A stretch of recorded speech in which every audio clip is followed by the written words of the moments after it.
Hi friends, అందరికీ నమస్కారం. ఈ వీడియోలో తెలంగాణ డిఎస్సి 2024కి సంబంధించి తెలుగు పాఠ్యపుస్తకాల్లో భాగంగా 9వ తరగతి తెలుగు సంబంధించిన పాఠాలను చూస్తున్నాము.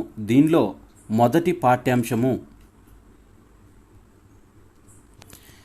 చేమకూర వెంకట కవిచే రచింపబడిన ధర్మార్జునులు అనే పాఠ్యాంశము 9వ తరగతిలో మనకు మొదటి పాఠ్యాంశంగా ఉంది. ఇక్కడ మనకి ఒక పద్యాన్ని ఇచ్చాడు. ఇది చూసినట్టయితే, కుజనుల్ కొందరు రేగి ఈ వసుమతిన్ క్రూర స్వభావంబుతో సుజనాలింగడు కుంద చేయునెడరాజుల్ వారి వారింపకే నిజ దౌర్బల్యము జూపిరేని చెడదా నిక్కంబుగా రాజ్యమో త్రిజగత్కారణ భక్తపాలన హరా శ్రీ గుంటు మల్లేశ్వర అంటూ ఎర్రం విశ్వనాథ గుప్తా ఈ పద్యాన్ని రాశాడు.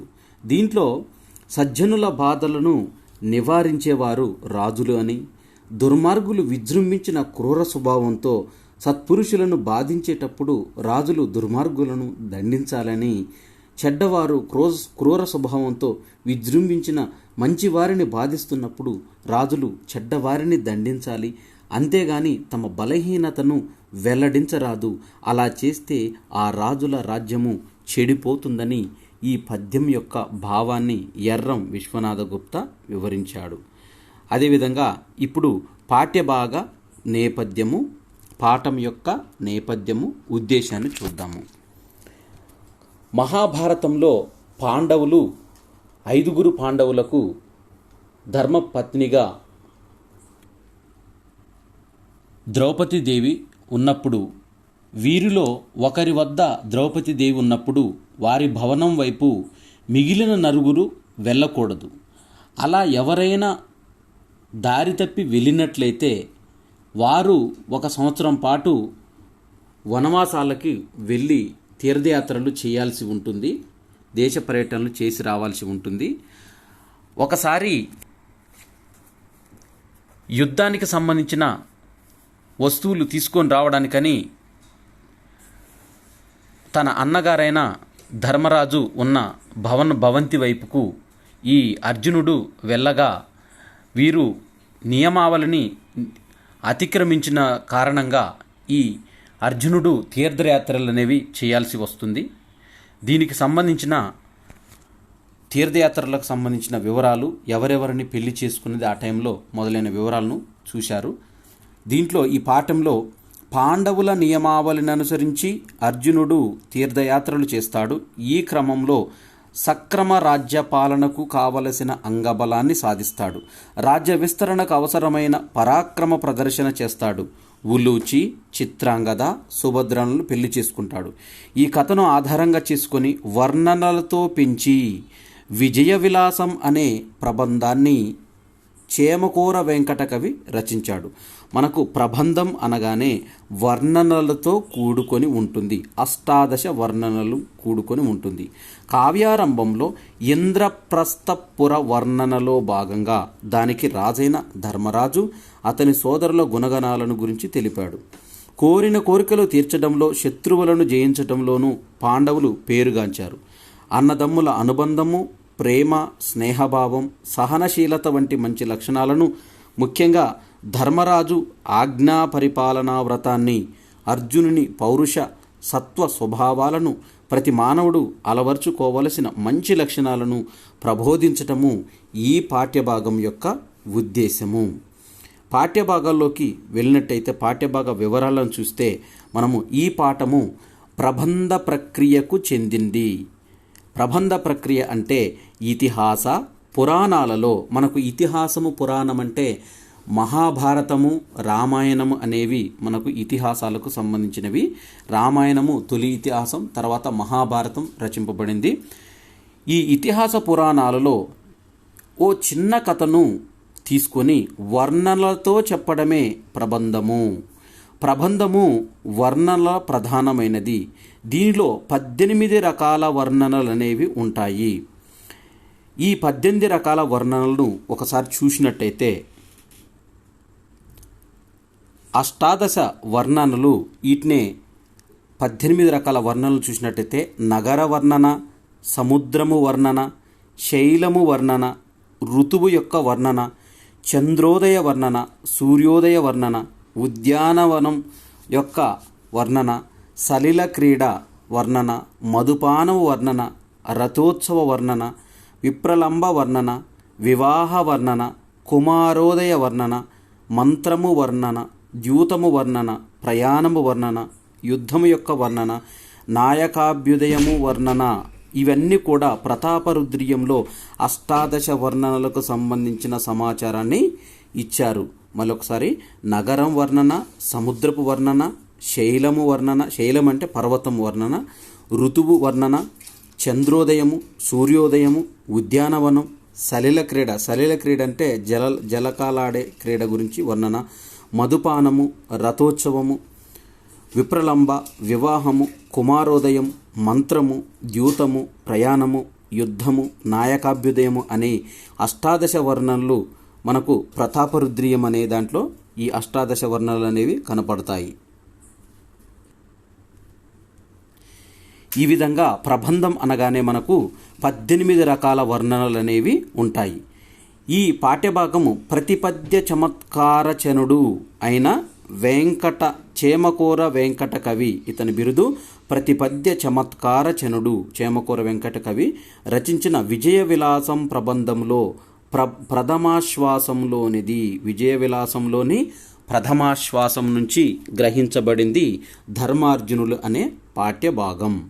ఇక కవి పరిచయం చూసినట్టయితే దక్షిణాంధ్ర యుగానికి చెందిన 17వ శతాబ్దానికి చెందిన కవి చేమకూర వెంకట కవి. ఇతను లక్ష్మణామాత్య పుత్రుడు. ఈయన తంజావూరును రాజ్యాన్ని పరిపాలించిన, విజయభవన కవి పండిత సభను నిర్వహించిన, అభినవ భోజరాజు బిరుదాంకితుడైన రఘునాథ నాయకుని ఆస్థాన కవే ఈ చేమకూర వెంకట కవి. ఈయన సారంగధర చరిత్ర అనే కావ్యంలో రాజుకు అంకితమీయదగిన గుణ విశేషాలు లేవని తలచి సర్వకావ్య గుణ సంపన్నంగా విజయ విలాసం కావ్యాన్ని రచించాడు. చేమకూర వెంకట కవి భారత కథలో అవసరమైన కొన్ని చక్కని మార్పులను చేసి ప్రతిపద్య చమత్కారంతో స్వతంత్ర కావ్యంగా విజయ విలాసాన్ని రాసి రాజుకు అంకితమిచ్చిన తన జన్మ సార్థకమైందని ఆనందించిన కవి చేమకూర వెంకట కవి. ఇక ఈ పాఠ్యభాగానికి సంబంధించిన ప్రవేశికను చూసినట్టయితే ప్రాచీన కాలం నుండి రాముడు, హరిశ్చంద్రుడు, శిబి చక్రవర్తి, నలుడు వంటి ధర్మపాలనా తత్పరులు విలసిల్లిన పుణ్యభూమి మన దేశం.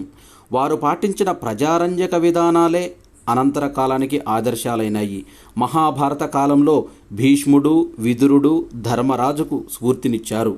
యథా రాజా తదా ప్రజాః అంటే రాజు ఎట్లా ఉంటే ప్రజలు అట్లా ఉంటారు. కాబట్టి ధర్మరాజు మహాపురుషుల మార్గంలో నడుస్తూ తన సోదరుల పట్ల, ప్రజల పట్ల ప్రదర్శించిన ధర్మనిరతి ఎటువంటిదో తెలుసుకునేందుకు ఈ పాఠము మనము తెలుసుకోవాలి.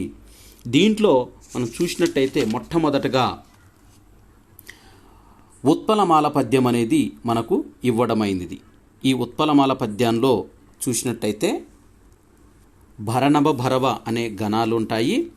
మనకు ఆపురమేలు బలియంచు ప్రజల్ జయవెట్టుచుండ ఆజ్ఞా పరిపాల వ్రతుడు శాంతి దయాభరనుండు సత్యభాషా పరతత్వ కోవిదుండు సాధు జనాదరనుండు దాన విద్యా పరతంత్ర మానసుండు ధర్మతనూజుండు అగ్రతేజుడై.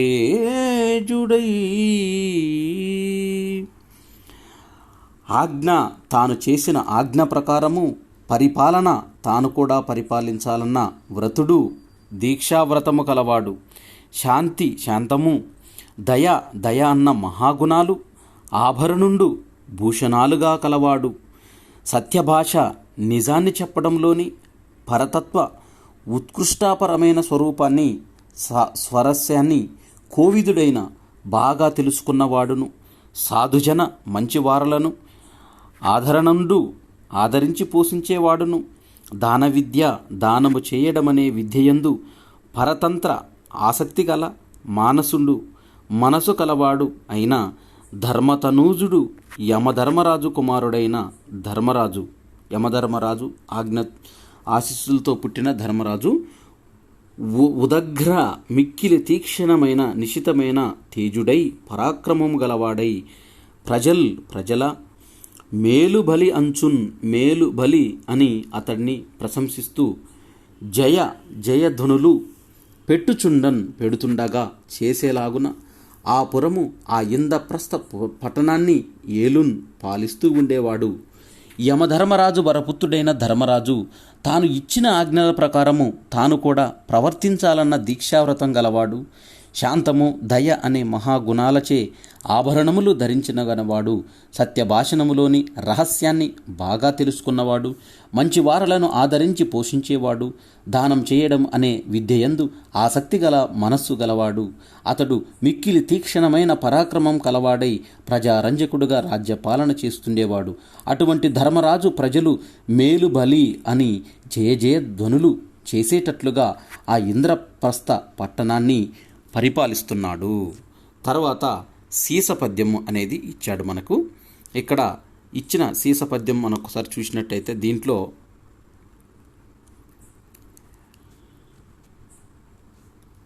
ఇది సీసపద్యము.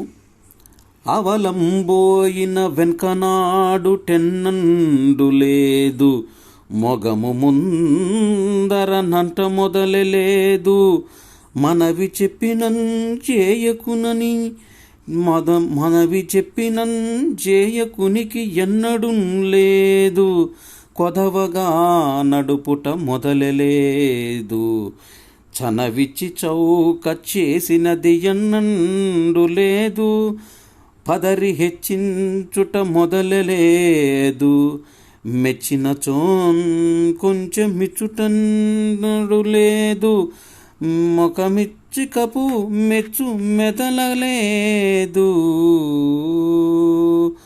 ఈ తేటగీతి పద్యం కూడా దీనికి అనుబంధంగా ఇచ్చాడు. దీంట్లో మరియు దొల్లిటి రాజుల మహిమలెన్ననితడెంపో, సార్వభౌముండ ప్రతిముండనంగన్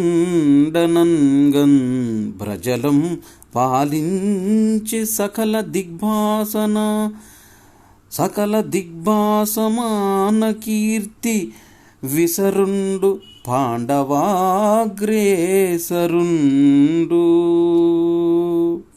అనగా దీనికి సంబంధించిన ప్రతిపదార్థము ఆవలన్ పోయిన వెనన్కన్, బయటకు వెళ్ళిపోయిన తరువాత అతని గురించి ఆడుట ఎన్నడూ లేదు, చెడ్డగా మాట్లాడటం ఎప్పుడూ లేదు, మొగము ముందరన్ ముఖ ప్రీతి కోసము కానీ నిజం కానీ మంచి మాటలు ప్రశంసలు ముందు చెప్పటము లేదు, మొదలే లేదు ముందే లేదు, మనవి చెప్పినన్ ఏదైనా సహాయం కోసం మనవి చేసుకుంటే చేయకునికి ఆ సహాయం చేయకుండా ఉండడం ఎన్నడూ లేదు ఎప్పుడూ లేదు, కొదవగా నడుపుట కొరతగా ఆచరించటం నప్పుడు అరకొరగా ఏదో చేశామనిపించుకోవడానికి మొదలే లేదు ముందే లేదు, చనవిచ్చి ప్రేమతో కూడిన స్వేచ్ఛ ఇచ్చి చౌక చేసినది చులకనగా చేసినది ఎన్నడూ లేదు ఎప్పుడూ లేదు, పదిరి హెచ్చించి కోపించి విజృంభించటం మొదలలేదు ముందే లేదు, మెచ్చినచో మెచ్చుకుంటే కొంచెమిచ్చుట కొద్దిగా ఇవ్వడం ఎన్నడూ లేదు ఎప్పుడూ లేదు, మొఖమిచ్చకపు మెచ్చు ముఖ ప్రీతి కోసం మెచ్చుకోవడం మొదలలేదు ముందే లేదు, మరియు తొల్లిటి రాజుల పూర్వపు రాజుల మహిమల్ గొప్ప గుణాలను ఎన్ని పరిశీలించి ఇతడే పో ఈ ధర్మరాజే సుమా, అప్రతిముడు సాటి లేనివాడైన సార్వభౌముడు చక్రవర్తి అనగన్ అనడానికి తగినట్లుగా సకల దిక్ అన్ని దిక్కులందు భాసమాన ప్రకాశిస్తున్న కీర్తి విసరుండు, కీర్తి సమూహము గలవాడు, పాండవాగ్రేసరుండు, పాండవులలో పెద్దవాడైన ధర్మరాజు ప్రజలను పాలించాడు. అంటే ఇతరుల గురించి వారు వెళ్ళిపోయిన తర్వాత చెడుగా మాట్లాడటం ఎప్పుడూ లేదు. ముఖప్రీతి కోసం మంచి మాటలు చెప్పడం ముందే లేదు. ఏదైనా సహాయం కోసం వచ్చిన మనవి చేసుకుంటే ఆ సాయాన్ని చేయకుండా ఉండడం ఎన్నడూ లేదు. అరకొరగా సాయం చేయడం ముందే లేదు. పరిచయమైనప్పుడు ఎక్కువ మర్యాదనిచ్చి ఆ తర్వాత అమర్యాదగా కోపించడం ముందే లేదు. మెచ్చుకున్నప్పుడు వారికి తక్కువగా ఇవ్వడం అనేది లేదు. ముఖప్రీతి కోసం ఎవరినీ మెచ్చడం అసలే లేదు. పూర్వరాజుల గొప్ప గుణాలను ఎన్నో పరిశీలించి ఆ ధర్మరాజే సాటిలేని చక్రవర్తి అనే రీతిగా అన్ని దిక్కులో తన కీర్తికాంతులను ప్రసరింపజేస్తూ పాండురాజు పెద్ద కుమారుడైన ధర్మరాజు ప్రజలను పాలించేవాడు. తర్వాత పద్యం చూసినట్టయితే సీస పద్యం ఇక్కడ ఇచ్చాడు. ఇక్కడ ఈ సీస పద్యానికి అనుబంధంగా తేటగీతి పద్యం కూడా ఇచ్చాడు. దీన్ని చూద్దాం ఇప్పుడు. ఈ సీస పద్యంలో ఎంత లెస్సగనున్నంత వేడుకే కాని ప్రజల కల్మిక సూయపడడు, ప్రజల కల్మిక సూయపడుటలేదు, తనున్ గొల్వగలెదందరను ప్రియంబే కాని మాసిని వెగటించుటకైన లేదు, నిచ్చవేండిన నదికిచ్చు చిత్తమే గాని మునుపింత ఇచితిననుటలేదు, రేవగల్ ధర్మమార్జించు దృష్టియే కాని న్యాయంబు తప్పిన నడకలేదు, కలండే ఇటువంటి రాజు లోకమున నిందు జలది వలయిత వసుమతీ చక్రమెల్ల నేలవలే శాశ్వతముగాగనీ ఘనుండే ఏలవలె నన్యులన నృపాలుండలరున్. అంటే ఎంత లెసగన్ బాగుగా ఉన్నప్పటికీ అంత వేడుకనే గాని ముచ్చటయే గాని ప్రజల కల్మికిన్ ప్రజల సంపదకు అసూయపడడు, ఈర్ష్యపడడని లేదు. తనను ప్రజలందరూ కొల్వవలెన్ సేవించాలనే ప్రియంబే గాని ఇష్టమే కాని మానిసి వెగటు ఇంచుకైనా సరిపడని మనిషి కొద్దిగానైనా లేదు. నిత్య ఎల్లప్పుడూ వేడినన్ కోరిన ఆర్దికిన్ యాచకునికి ఇచ్చేటువంటి చిత్తమే కానీ మనస్సే కానీ మునుపు పూర్వము ఇంతగా ఇచ్చాను అనడం లేదు. రేపగల్ రాత్రింబవళ్ళు ధర్మము ఆర్జించు ధర్మకార్యాలు చేస్తూ పుణ్యం సంపాదించాలనే దృష్టియే గాని న్యాయంబు దప్పిన అన్యాయంగా ప్రవర్తించిన నడక లేదు, వర్తమానం లేదు. ఇటువంటి రాజు, ఇన్ని సుగుణాలు గల ధర్మరాజు వంటి రాజు లోకములో ఎందుకు ఎక్కడైనా కలడే అంటే ఉన్నాడా అని అర్థం. జలది వలయిత సముద్రము చేత చుట్టబడిన వసుమతీ చక్రము భూమండలమును ఎల్లన్ అంతటిని ఈగనుండే ఈ గొప్పవాడైన ధర్మరాజే శాశ్వతముగా ఏలవలెన్ పాలించాలి. అన్యులు ఇతరులు ఏలా ఎందుకు వలెన్ కాపాడవలెన్ అనన్ ప్రజలు అనేటట్లుగా ఆ నృపాలుడు ఆ ధర్మరాజు అలరెన్ శోభిల్లెను. అంటే దీని భావము, ప్రజలు ఎంత గొప్పగా ఉంటే అంతగా సంతోషపడేవాడే కానీ ప్రజల సంపదలను చూసి అసూయపడేవాడు కాదు. అందరితో కలిసిమెలిసి ఉండడమే ఇష్టం కానీ ఎవరిపైన అసూయతో ఉండేవాడు కాదు. తన్ను వేడిన యాచకులకు దానం చేసేవాడే కానీ పూర్వము ఇంత ఇచ్చానని చెప్పి వారిని సాగనంపేవాడు కాదు. రాత్రింబవళ్ళు ధర్మకార్యాలు చేస్తూ పుణ్యం సంపాదించాలనే దృష్టే కానీ అన్యాయంగా ప్రవర్తించేవాడు కాదు. ఇటువంటి రాజు లోకంలో ఎక్కడైనా ఉన్నాడా అంటే లేడని చెప్పాలి. సముద్రం చే చుట్టుకొనబడిన ఈ భూమండలాన్ని అంతటినీ ఈ గొప్ప గుణాల ధర్మరాజే శాశ్వతంగా పాలించాలి. ఇతర రాజులు ఎందుకు అని ప్రజలు అనుకునేటట్లు ఆ ధర్మరాజు ప్రకాశించాడు అని ఈ పద్యాల యొక్క భావము. తర్వాత ఉత్పలమాల పద్యము ఇచ్చాడు ఇక్కడ. ఈ ఉత్పలమాల పద్యము ఇప్పుడు చూద్దాము. కోపముకింత లేదు బొదకోటికిన్ గొంగుబడన్ బసిండి సత్యమా రూపము తారతమ్యములెరుంగు స్వతంత్రుండు నూతన ప్రియాటోపములేని నిచ్చలుండిటుల్ కృతలక్షణుండై చెలంగగా ద్వాపర లక్షణుండనగ వచ్చునుకో యలధర్మనందను. అంటే కోపము ఒకంత కొంచెమైనా లేదు బుధకోటికి పండితుల సమూహానికి కొంగు బసిండి కొంగున మూట కట్టుకొని ఉన్న బంగారం వంటివాడు. సత్యమా, సత్యమును చెప్పడం అంటే రూపము, దాని స్వరూపమే అతడు. తారతమ్యములు, మనుషులలో ఉన్న హెచ్చు తక్కువలు ఎరుంగన్ తెలుసుకోవడంలో స్వతంత్రుడు, స్వతంత్రంగా నిర్ణయించిన గలవాడు. నూతన ప్రియాటోపము, నూతన ప్రియ కొత్త వారి యందు ప్రేమను చూపించే ఆటోపము, గర్వము, తొందరపాటు లేని ఏమీ లేనటువంటి నిశ్చలుడు, స్థిర స్వభావము గలవాడు. ఇట్లు ఈ విధముగా కృతలక్షణుడై ప్రసిద్ధమైన లక్షణములు గలవాడై చలంగంగాన్ ప్రవర్తిస్తుండగా అల ధర్మనందనున్ యమధర్మరాజు వరపుత్రుడైన ఈ ధర్మరాజు ద్వాపర లక్షణుండు, సందిగ్ధమైన లక్షణాలు కలవాడు. అనగన్ వచ్చునొకో అని చెప్పవచ్చునా? దీని భావం చూసినట్టయితే కోపము కొంచెము కూడా లేదు, పండితులకు కొంగున మూట కట్టిన బంగారం వంటివాడు, సత్యస్వరూపుడు, మనుషులలో వ్యత్యాసం తెలిసినవాడు, మంచి చెడ్డలను తాను ఆలోచించి నిర్ణయాలు తీసుకోగల స్వతంత్రుడు, కొత్త విషయాల పట్ల ఆడంబరాలు లేని స్థిర స్వభావం గలవాడు. ఈ విధంగా ప్రసిద్ధమైన మంచి లక్షణాలు కలవాడైన ఈ ధర్మరాజును ద్వాపర లక్షణుడు అంటే సందిగ్ధమైన లక్షణాలు గలవాడని, ద్వాపరయుగ లక్షణాలు కలవాడు అనవచ్చా?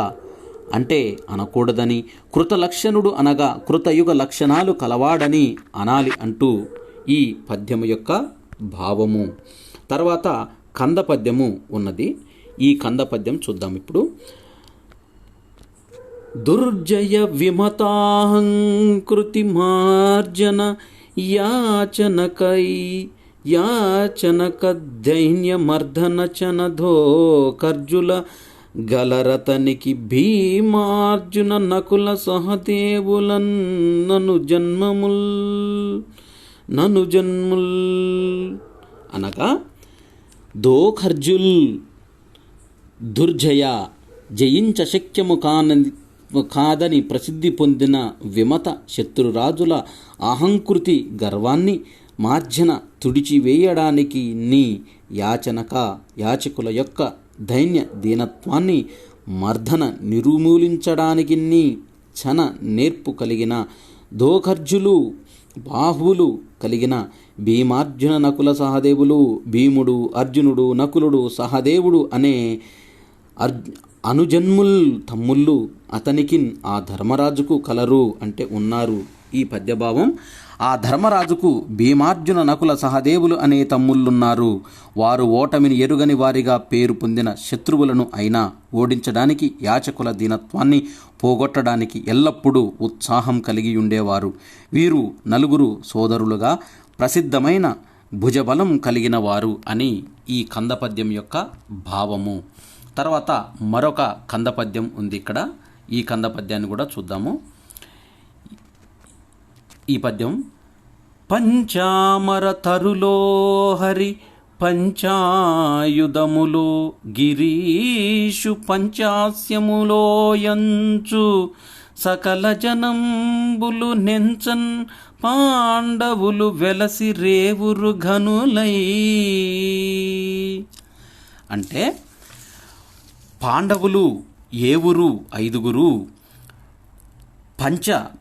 పంచచామరతరులో అంటూ 5 దేవతా వృక్షాలైన మందారము, పారిజాతము, సంతానము, కల్పవృక్షము, హరిచందనము అనే 5 దేవతా వృక్షాలు హరి విష్ణుమూర్తి యొక్క పంచాయుధములో విష్ణుమూర్తి యొక్క 5 ఆయుధాలైన శంఖం, పాంచజన్యమనే శంఖం, సుదర్శనమనే చక్రం, కౌమోదకి అనే గద, నందకము అనే ఖడ్గము, శార్ఘ్నము అనే విల్లు, గిరీషు శివుని యొక్క పంచాస్యములో ఈశ్వరుని 5 ముఖాలైన సద్యోజాతము, వామదేవము, అఘోరము, తత్పురుషము, ఈశానము అనే అంచున్ అంటూ సకల జనంబులు లోకులందరూ ఎంచన్ పొగడేలాగున ఘనులై గుణాల చేత గొప్పవారై వెలసిరి అంటే వర్ధిల్లారని. ఈ పద్యం యొక్క భావం చూసినట్టయితే పాండవుల దాన బుద్ధిని చూచి దేవతా వృక్షములా అని, వారి యుద్ధ విజయాలను చూసి విష్ణుమూర్తి ఆయుధాలా అని, వారి పవిత్ర ప్రవర్తనను చూసి ఈశ్వరుని ముఖాలా అని ప్రజలందరూ సందేహించేవారు. కోరిన కోరికలు ఇవ్వడంలోనూ, శత్రువులను జయించడంలోనూ, పవిత్ర ప్రవర్తనలోనూ పాండవులందరూ గొప్పవారని భావము. తర్వాత మనకు చంపకమాల పద్యం ఒకటి ఇచ్చాడు.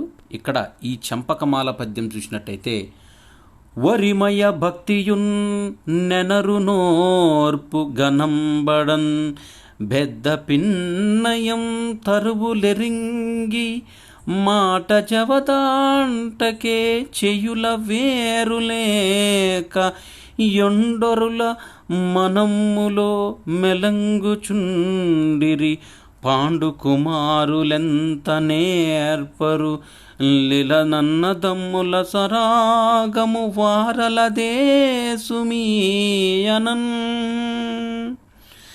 ఒరిమయున్ స్నేహభావమును పొత్తును, భక్తియును నెనరున్ ప్రేమాయము, ఓర్పుయున్ సహనముగా, కనంబడన్ కనపడే విధంగా, పెద్ద పిన్న అంతరువులు, పెద్ద చిన్న అనే వ్యత్యాసాలు ఎరింగి తెలుసుకుని, మాట జవదాటక ఒకరి మాటను మరొకరు మీరకుండా, చెయ్యులన్ చేసే పనులందు వేరులేక భేదభావం లేకుండా, ఒండొరుల మనంబులోన్ ఒకరి మనస్సులో ఒకరు, పాండుకుమారులు పాండురాజు పుత్రులైన పాండవులు ఎంత నేర్పరులు, ఎంత నేర్పరితనం కలవారు.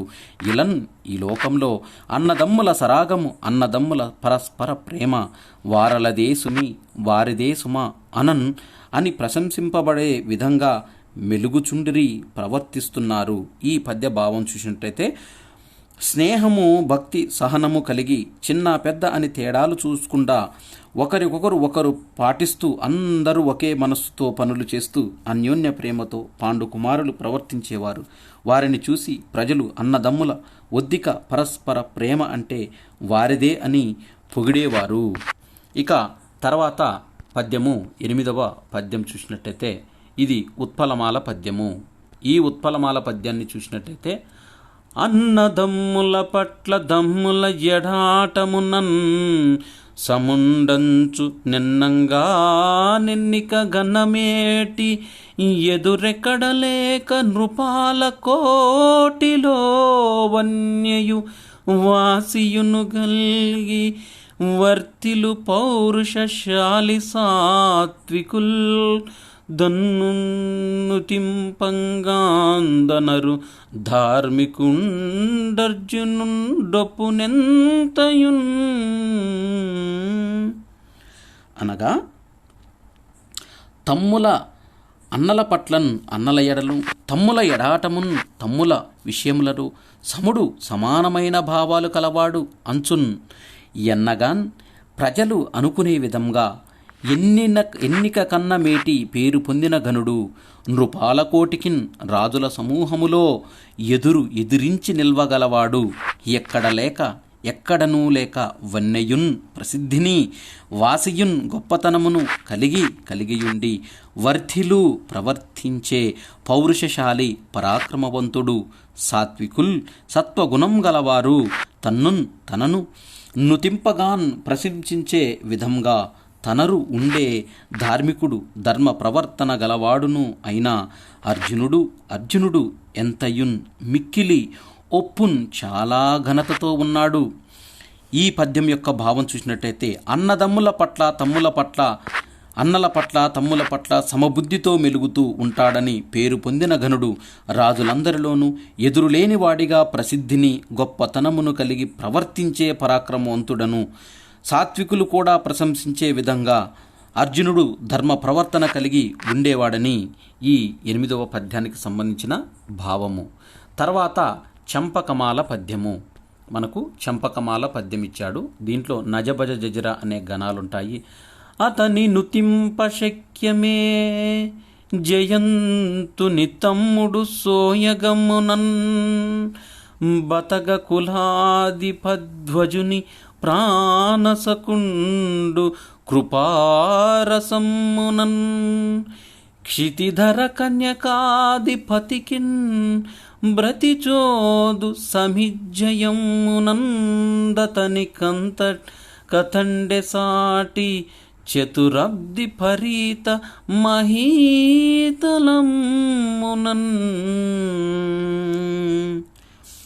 అనగా అతనిన్ ఆ అర్జునుని నుతింపన్ పొగడడానికి శక్యమే, ఎవరికైనా శక్యమవుతుందా?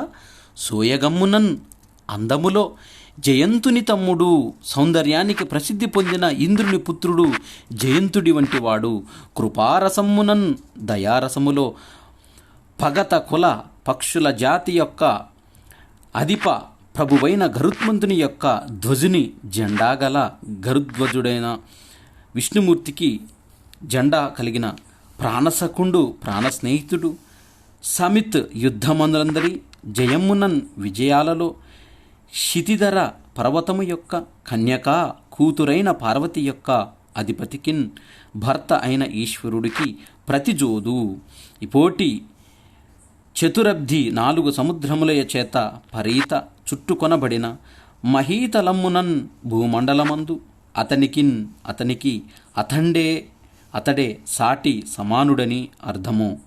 భావం చూసినట్టయితే అర్జునుడు అందంలో జయంతుని వంటివాడు, దయా స్వభావంలో గరుడధ్వజుడైన విష్ణుమూర్తికి కృష్ణునకు ప్రాణమిత్రుడు, పర్వతరాజపుత్రిగా పార్వతికి భర్త అయిన శివుడికి యుద్ధ విజయాలలో పోటీ పడే వీరుడు, 4 సముద్రాలచే ఆవరింపబడిన ఈ భూమండలంలో అతడే సాటి, మరింకెవరు లేరుని అటువంటి అర్జునుని పొగడటం సాధ్యమా అంటే సాధ్యము కాదని తెలపవచ్చు. ఇక తర్వాత తేటగీతి పద్యం చూసినట్టయితే పారంజూచిన బరసేన పానంజూచు వింటి కొరిగిన రిపురాజి వింటి కొరుగు వేయు నేటికి నలపాండవేయు సాటి వీరుండిలలేడు ప్రతి రఘువీరుండొకండు.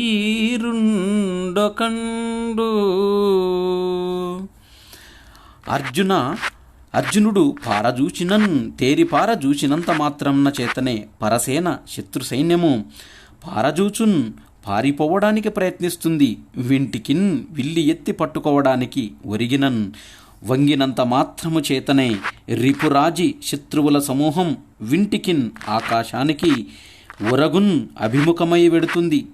వేయున్ వేటికిన్ 1000 మాటలు ఎందుకు, అలా పాండవేయు సాటి ఆ అర్జునుడితో పోల్చదగిన వంటి వీరుడు పరాక్రమవంతుడు ఇలన్ ఈ లోకములో లేడు.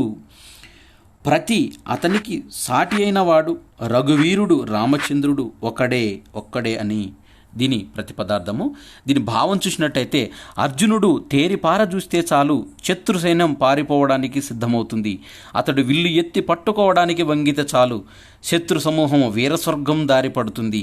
ఇంకా 1000 మాటలు ఎందుకు, ఆ అర్జునుడితో సాటి అని చెప్పదగ్గవాడు పోల్చదడానికి రఘురాముడే కానీ ఈ లోకంలో మరొకడు లేడు అని దీనికి సంబంధించిన భావము.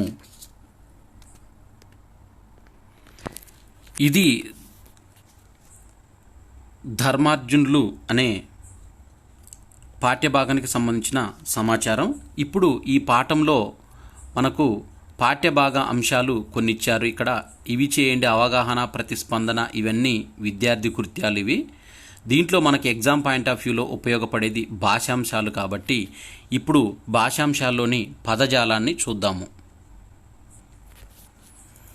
ఈ భాషాంశాలు చూసినట్టయితే దీంట్లో సొంత వాక్యాలు ఇచ్చారు మనకి. ఇక్కడ సోయగం అనే పదానికి అర్థము చక్కదనము. దీనిని మనము సొంత వాక్యాలు ఉపయోగించినట్టయితే బాలకృష్ణుని సోయగం అపూర్వమైనది. ఏ ఊరు అంటే 5 మంది.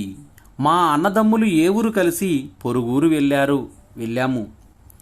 వెగటు అంటే వైరస్యము. ఈ మందు తాగడం నాకు వెగటుగా ఉంది అని పిల్లలు అంటుంటారు. బుధుడు అంటే పండితుడని అర్థం. వాక్య ప్రయోగం చూసినట్టయితే బుధుడు దేశ విదేశాలలో గౌరవాన్ని పొందుతాడు అని ఈ సొంత వాక్యాలకు సంబంధించినవి. తర్వాత వ్యుత్పత్తి అర్థాలు అంటే ఈ అర్థము ఏ విధంగా జనించిందని చూసినట్టయితే తనూజుడు అంటే కుమారుడు అనే అర్థము. అంటే తన దేహము నుండి పుట్టిన వాడినే తనూజుడు అంటాము. తనూజుడు అంటే అర్థము కుమారుడు. నృపాలుడు అంటే అర్థము రాజు. నరులను పాలించే వారినే నృపాలుడు అంటాము. వ్యవహారిక భాషలో రాజు అని అంటాము. నందనుడు అంటే కొడుకు అని అర్థం. సంతోషపెట్టేవాడినే నందనుడు అని అంటారు. తర్వాత పర్యాయ పదాలు చూసినట్టయితే ఈ పాఠ్యాంశంలో పర్యాయ పదాలు క్షితి అంటే పర్యాయ పదము భూమి, ధరణి, వసుధ. కుమారుడు అనే పదానికి పర్యాయ పదాలు తనూజుడు, పుత్రుడు, కొడుకు. మొగము అనే పదానికి పర్యాయ పదము ముఖము, వదనము, ఆననము, వక్త్రము. పురము అనే పదానికి పర్యాయ పదము నగరం, ప్రోలు, పట్టణము. తర్వాత ఈ క్రింది వాక్యాలలో మనకు ప్రకృతి వికృతులనేవి ఉన్నాయి. దీంట్లో బుద్ధుని యొక్క దమ్మం ఎందరికో ధర్మ మార్గంలో నడిచింది. ఇక్కడ దమ్మం అనేది వికృతి పదం, దీనికి ప్రకృతి పదము ధర్మము. ఉపాధ్యాయుడిని గౌరవించాలి, వజ్జ చూపిన మార్గంలో నడవాలి. ఉపాధ్యాయుడు అనేది ప్రకృతి పదము, వజ్జ అనేది వికృతి పదము. ప్రకృతి ఆజ్ఞను ధిక్కరించను, ఇదే నా యొక్క ఆన. ఆజ్ఞ అనేది ప్రకృతి పదము, ఆన అనేది వికృతి పదము. దీంట్లో తెలుగు భాషను కాపాడతానని భాష చేస్తున్నాడు. ఇక్కడ భాష అనేది ప్రకృతి పదము, భాష అనేది వికృతి పదము. ఇప్పుడు చూసినట్టయితే ఇక్కడ ధర్మము అనే ప్రకృతి పదానికి వికృతి పదము దమ్మము. ఉపాధ్యాయుడు అనే ప్రకృతి పదానికి వికృతి పదం ఒజ్జా. ఆజ్ఞ అనే పదానికి వికృతి పదము ఆనా. భాష అనే ప్రకృతి పదానికి వికృతి పదము భాష. తర్వాత నానార్థాలు మనకు ఇక్కడ ఇచ్చాడు. ఈ నానార్థాలను చూసినట్టయితే నానార్థాల్లో రాజు అంటే మనకు ప్రభువు, ఇంద్రుడు అని నానార్థాలు వస్తాయి. ప్రియం అనే పదానికి నానార్థాలు హెచ్చు, ఇష్టం. దిక్కు అనే పదానికి నానార్థాలు దిశ, ఆశ్రయం. చిత్తము అనే పదానికి నానార్థము మనసు, ఇష్టం అనే పదాలు నానార్థాలుగా వస్తాయి.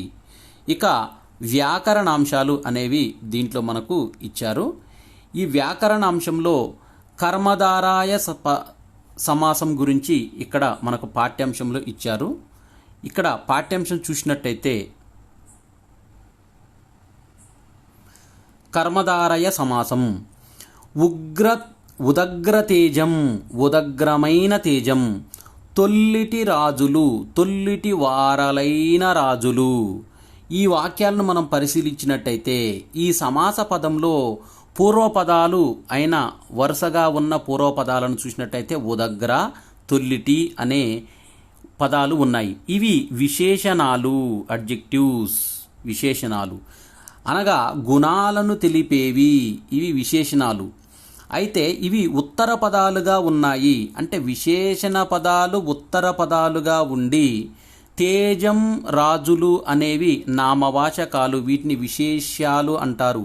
అంటే పూర్వపదములో విశేషణాన్ని తెలిపే పదాలుండి పరపదంలో విశేష్య పదాలు అంటే నామవాచక పదాలు ఉంటే వాటిని మనము కర్మధారయ సమాసాలని అంటాము. అంటే విశేషణ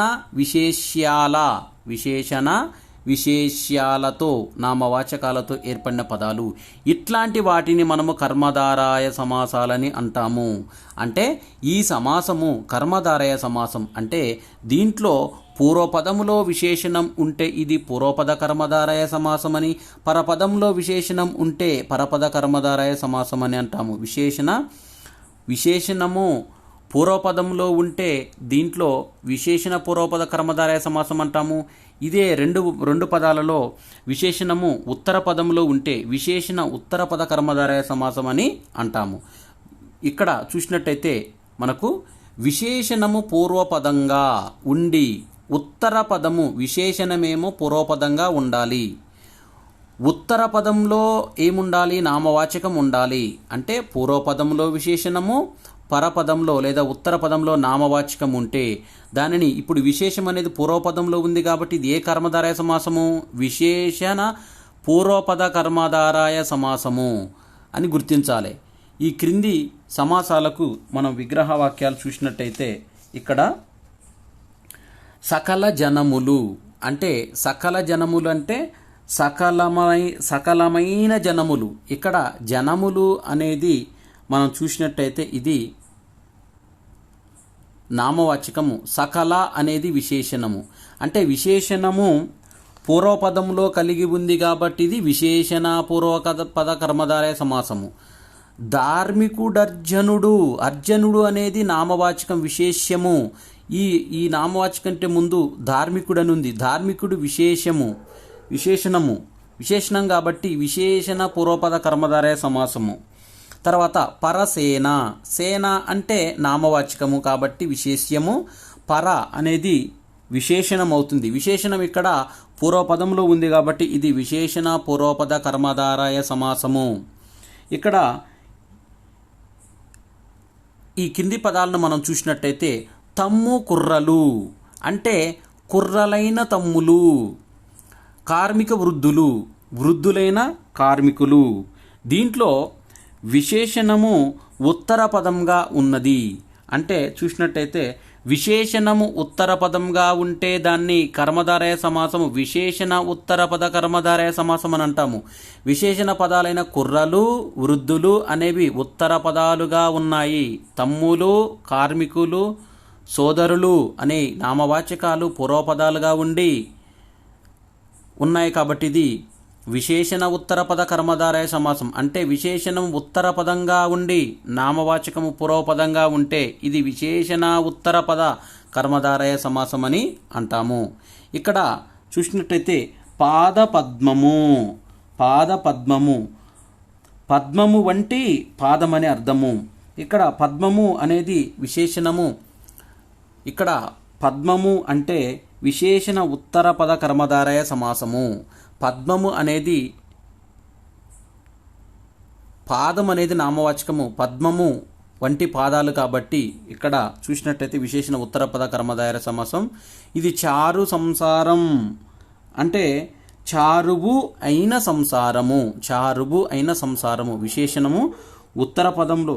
ఇక్కడ విశేషణ పూర్వపద కర్మధారయ సమాసం. ఇది చారువు వంటి సంసారము అంటే విశేషణ పూర్వపద కర్మధారయ సమాసము. ఇది కర్మధారయ సమాసానికి సంబంధించిన సమాచారము. ఇక్కడ ఉత్తమ పరిపాలన రామరాజ్యంతో పోలుస్తారు కదా అని శ్రీరాముని పాలనకు సంబంధించిన విషయం ఏదన్నా ఉంటే తెలుసుకోమని విద్యార్థులకు ప్రాజెక్టు పనిచ్చారు.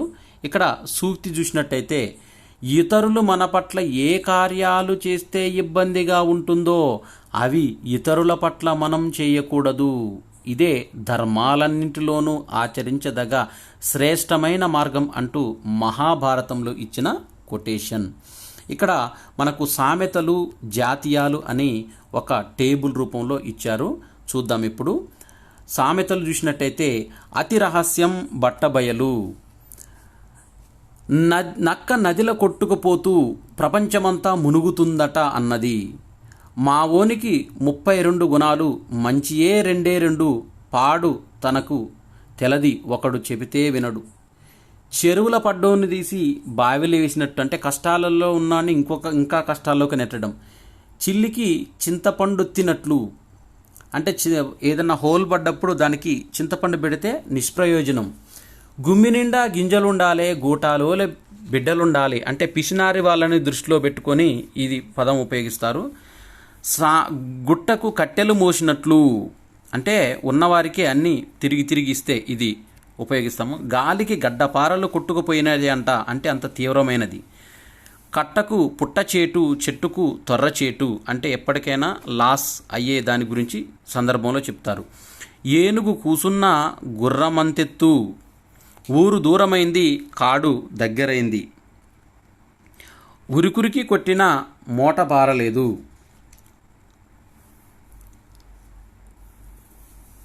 ఈతకు లోతు లేదు, ఉడికేసుకుని తిని తడకేసుకుని పన్నట్లు అంటే ఎలాంటి చీకుచింత లేని వారి విషయంలో అంటారు.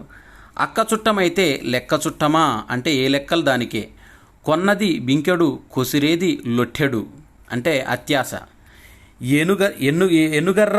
వెన్నుకర్ర బలముంటే ఎన్ని వాసాలైనా ఎక్కించవచ్చు అంటే ఎనుగర్ర అంటే మనకు గుడిసెలు నిర్మించేటప్పుడు వాటిని ఇట్లా మధ్యలో ఇట్లా ఉండి ఒక స్ట్రాంగ్ ఈ విధంగా ఒక ఎన్నుకర్ర ఉంటుంది, దానికి ఇట్లా వాసాలన్నీ ఇట్లా గట్టిగా ఇట్లా వేస్తారు గుడిసె కట్టేటప్పుడు. ఈ విధంగా దీన్ని పైన ఉండే స్ట్రాంగెస్ట్ స్టిక్ని దాన్ని ఏమంటామంటే వెన్నుగర్ర అంటాము.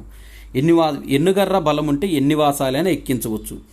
అన్నం లేక కోతిరూపు, బట్ట లేక బాంచెరూపు, దొప్పెడంబలి కోసం దోసిట్లంబలి ఒలకబోసే, తోచని పనికి తక్కులాటెక్కువ, రొట్టెలోని కంటే తునకలోడే నయం, కన్ను పెద్ద కడుపు చిన్న, ఎన్నేశాలేసినా కూటికే, ఎన్నేండ్లు బతికినా కాటికే, అయినోళ్ళకు ఆకులల్లా కానోళ్లకు కంచాల్లా, అంతటా నానిన అరికాలు కింద నాననిది, అంగనం పట్టి గొడ్డు వంగడం పట్టి బిడ్డ అని అన్నారట అని ఇవి మనకు సామెతలు. ఇప్పుడు మన జాతీయాలు అనేవి కూడా మనకు దీంట్లో ఇచ్చారు. ఈ జాతీయాలు చూసినట్టయితే అగ్గిబుక్కడము అంటే ఎవరైనా కోపంతో ఉడికిపోయే సందర్భంలో వారిని అగ్గిబుక్కిన అవరా అని అంటుంటారు. కోపంతో ఉడికిపోవడాన్ని అగ్గిబుక్కటం. గట్టి పట్టుదల బట్టే వారిని ఉడుంపట్టు అనే పదంలో ఉపయోగిస్తారు. ఏకాకి ఎవరైనా ఒంటరి వాడుంటే వాడిని ఒంటికోతి అనే జాతీయాన్ని వాడతాము. ఓర్వలేని వారు ఎవరైనా ఉంటే కడుపు కుటకుట అనే జాతీయాన్ని వాడతాము. భరించలేని శబ్దాలు చేస్తే కాకి గోల అనే జాతీయాన్ని ఉపయోగిస్తాము. అటు ఇటు కాక ఇబ్బంది పడే వాళ్ళను చూసి కుడితిలో పడ్డ ఎలుకని జాతీయాన్ని ఉపయోగిస్తాము. ఉల్లాసము చలాకి తలం కలిగిన వారిని చూసి కుసమిడిసిన పాములే ఉన్నారని జాతీయాన్ని ఉపయోగిస్తాము. మతి లేకపోవడాన్ని కోడి మెదడు అనే జాతీయాన్ని ఉపయోగించి చెప్తారు. వెట్టి చాకిరి చేసే వారిని చూసి గాడిద మోత అనే జాతీయాన్ని ఉపయోగిస్తారు. ఇక తిరిగి రానిది అనే పదాన్ని ఉపయోగించేటప్పుడు గోడకేసిన సున్నంతో జాతీయాన్ని వాడతారు. ఏమి చేయలేని స్థితిని చచ్చిన పాము అనే జాతీయం ఉపయోగిస్తారు. చెడు శకునము, కార్యహాని సంకేతానికి చంకలో పిల్లి అనే జాతీయాన్ని వాడతారు. అకస్మాత్తుగా వచ్చుడు, చుక్క తెగిపడ్డట్టు అనే జాతీయాన్ని ఉపయోగిస్తాము. కేవలము రూపం మాత్రమే అందంగా ఉంటే చూపుల గుర్రం అని జాతీయాన్ని ఉపయోగిస్తాము. ఏమి ఆలోచించకుండా ఏమి మాట్లాడినా ప్రతిదానికి తల ఊపే వ్యక్తిని ఉపయోగించి డూడు బసవన్నలా తల ఊపుతున్నాడు ఏది చెప్పినా అని ఈ జాతీయాన్ని ఉపయోగిస్తారు. బయటికి కనిపించకుండా హాని చేసే వ్యక్తిని నల్లికుట్లోడు అని అంటుంటారు. సమృద్ధిగా లభించిన ఏమైనా అవసరాలు మనకు సమృద్ధిగా లభిస్తే నిండు చెరువులా ఉంది వీరి సంసారం అని జాతీయాన్ని ఉపయోగిస్తారు. సందేహించడం అనే డౌట్ఫుల్గా ఉన్నదాని ఆ సమయంలో నీళ్లు నములు అనే జాతీయాన్ని ఉపయోగిస్తారు. విషయాన్ని బలంగా అందజేయటము అంటే ఇలాంటి సమయంలో నూరిపోయు అనే జాతీయాన్ని ఉపయోగిస్తాము. వ్యర్థమైన వాటికి ఉపయోగించే జాతీయం పీనుగ సింగారం అంటే శవానికి ఎంత సింగారం చేసినా అది వ్యర్థమని ఈ జాతీయాలు మనకు పాఠ్యభాగం చివరిలో ఇచ్చారు. ఇది మొదటి పాఠ్యాంశానికి సంబంధించిన సమాచారం. ధర్మార్జునులు చేమకూర వెంకట కవి రచించిన ధర్మార్జునులనే పాఠ్యభాగానికి సంబంధించిన సమాచారం. తర్వాత వీడియోలో నేనెరుగిన బూర్గుల అనే పాఠ్యాంశాన్ని చర్చించుకుందాము. ఈ వీడియో నచ్చినట్టయితే లైక్ చేయండి, షేర్ చేయండి, కామెంట్ చేయండి. నా ఛానల్ సబ్స్క్రైబ్ చేసుకోవడం ద్వారా నేను చేసే వీడియోస్ అన్నీ మీకు నోటిఫికేషన్ రూపంలో వెలువడతాయి. ఈ చేసిన వీడియోస్ అన్నీ కూడా ప్లేలిస్ట్లో డిఎస్సి జేఎల్డిఎల్ అనే ఒక ఫోల్డర్ ఉంది, దాంట్లో నేను సేవ్ చేస్తాను. ఇంకా ఎవరైనా పాత వీడియోలు 10th క్లాస్కు సంబంధించిన పూర్తి పాఠ్యాంశాలు దాంట్లో సేవ్ చేశాను కాబట్టి ఇంకా చూడని వాళ్ళు ఎవరుంటే చూడండి. Thanks for watching.